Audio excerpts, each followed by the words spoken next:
everybody. I am reading chapter 11 with you today, and you have the pages in front of you, and it's interesting. Oh, not as interesting as I thought. So this is a two-part thing. I'm going to see if I can do it in one part. I'm going to see how I'm feeling when I'm going here, so hang on. Okay, things by the millions. On July 4, 1876, the United States celebrated its 100th birthday with a centennial exposition held at Philadelphia. There were no rifle ranges, roller coasters, or freak shows on the fairgrounds. There was no need for any. American products of all shapes and sizes, from shiny new bicycles to a new machine that sent your voice over a wire, were themselves quite enough to entertain and amaze. Visitors from Europe were astonished at how fast the United States had moved ahead. 100 years before, the country had been composed of 13 weak and separate colonies, of a few towns and many scattered farms. Even 25 years before, when the Great Exhibition had been held in London, England was plainly the leading manufacturing nation in the world. But now the United States was threatening to take England's place. At this Philadelphia fair, a machinery hall drew the biggest crowds, and the Corliss steam engine, which was the largest engine ever built to this point, dominated the hall. The Corliss was 45 feet high, weighed 700 tons, and produced more than over 1,400 horsepower. George H. Corliss, the man who made the great engine, showed how to combine the go-getter spirit. Remember, we were talking about Americans that were go-getters, right? The go-getter spirit with American know-how. When timid businessmen would not buy his improved steam engine, he offered it to them free. In return for money, his engine would save them by using less coal. From one engine alone, he received nearly $20,000 in 5 years. So instead of selling it to him, he said, "Take it, and then send me what you save in money." There were several times when what the engine had cost him to make. But it was not only size and quality that impressed visitors from the old world. They were astonished that the Americans could charge such low prices on so many different things and still make a profit. Early in the 1800s, one ingenious Connecticut manufacturer, Eli Terry, had managed to turn out new clocks that sold for so little it was not worth having an old one repaired. Even before the Civil War, American clocks sold for less than 50 cents apiece, and New England factories were producing 500,000 clocks a year. Now, in 1876, Europeans who saw the Philadelphia exhibits were convinced that Americans would change the world. The American machines, one Swiss engineer predicted, would overwhelm all mankind with a quantity of products which we hope will bring them a blessing. To make things by the millions, Americans first had to create whole new industries and whole new ways of thinking. Newest and most essential was the industry for making machine tools. Machine tools were the parent machines, the machines that made the sewing machines, the gun-making machines, the clock-making machines, and all the rest. So we need machines that can make the machine, okay?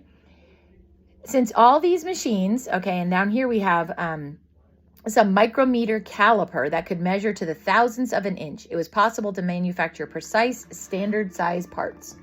And there's a picture of the Philadelphia Centennial Exposition. There was a 70-foot tall, 15 horsepower, double engine powered, 13 acres of machinery with miles of shafts, gears, pulleys, and belts.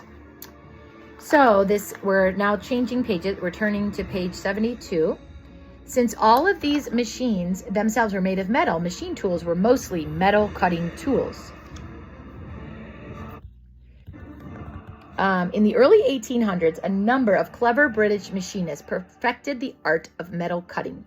They invented a new measuring tool called the micrometer, which is on I might have said micrometer. It's probably micrometer.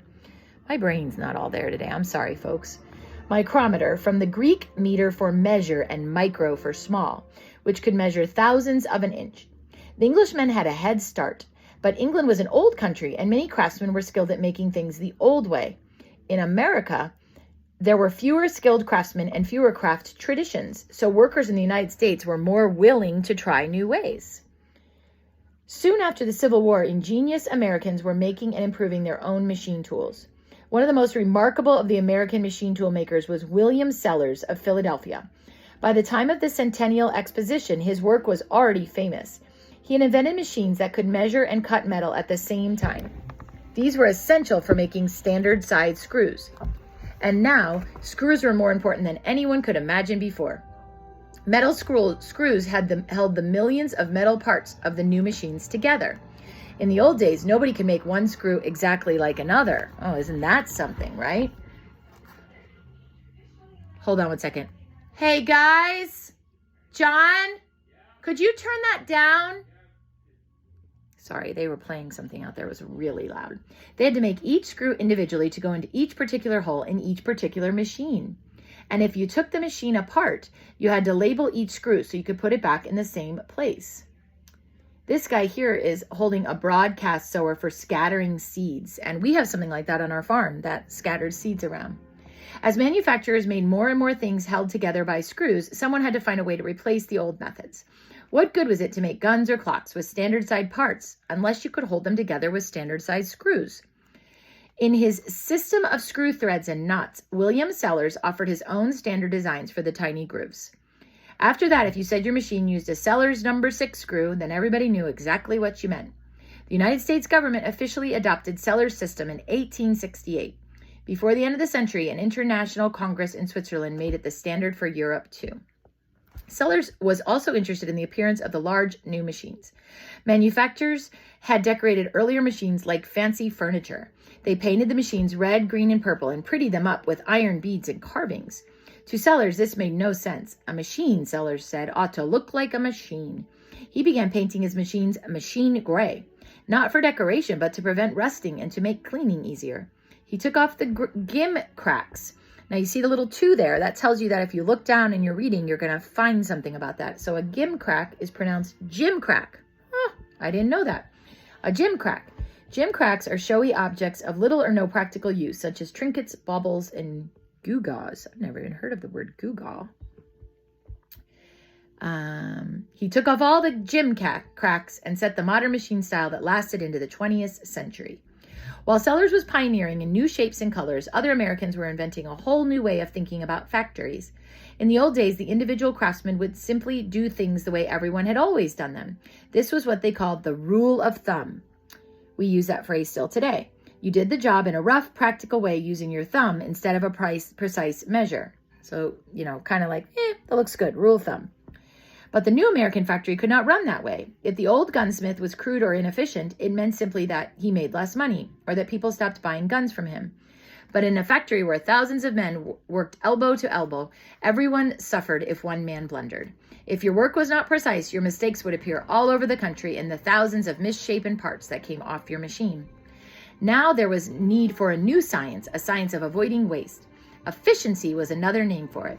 The go-getting engineer who invented it called the science of management.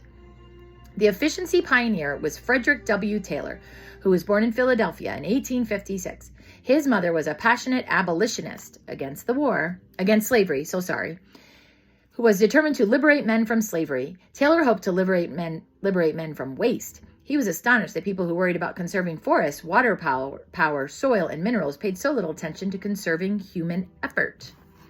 He believed that there was one best way to do anything. But the one way that was the most economical and least wasteful was not necessarily the way the people had always done the job. Early in life, Taylor experimented to find the most efficient way to walk. He counted his steps and measured his stride.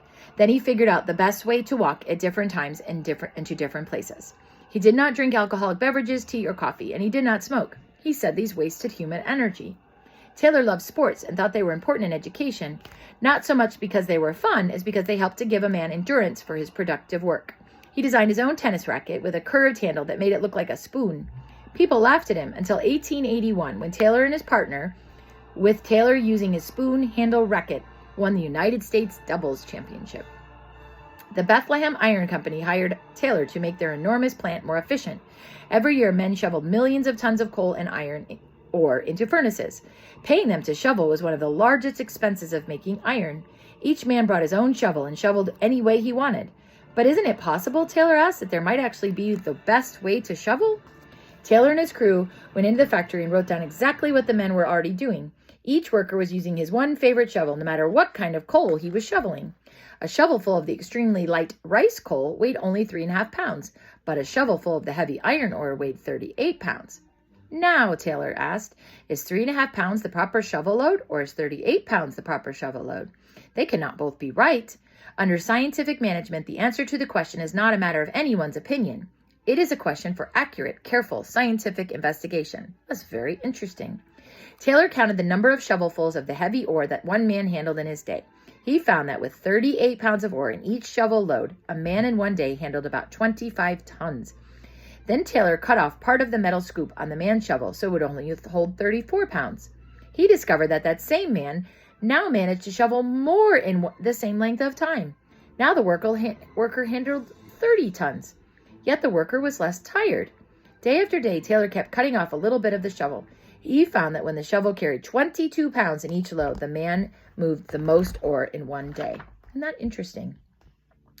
Taylor had discovered a science of shoveling. Give me 1 second. A science of shoveling. He designed several different shapes and sizes of shovels, and then he tested each one to see that it was the best suited to the stuff it had to carry. His small flat shovel for the heavy ore and his immense scoop was for light rice coal. Soon there were 15 kinds of shovels in the Bethlehem tool room. Instead of 600 men to do the shoveling, with Taylor's science of shoveling, only 140 were able to do the same work. Taylor had abolished the waste. Okay, so we're going to stop there. That's the first part of chapter 11. And I'm going to have some videos there for you. And just for those of you who are trying to do your timeline or map points, let's remind ourselves that William Sellers creates a standard size and shape for all screws in 1864. Philadelphia Centennial Exposition demonstrates that the United States has become a world leader in technology in 1876. And American Frederick W. Taylor publishes his Principles of Scientific Management in 1911. So that's the first paragraph. There's going to be some cool videos to watch too, so watch them.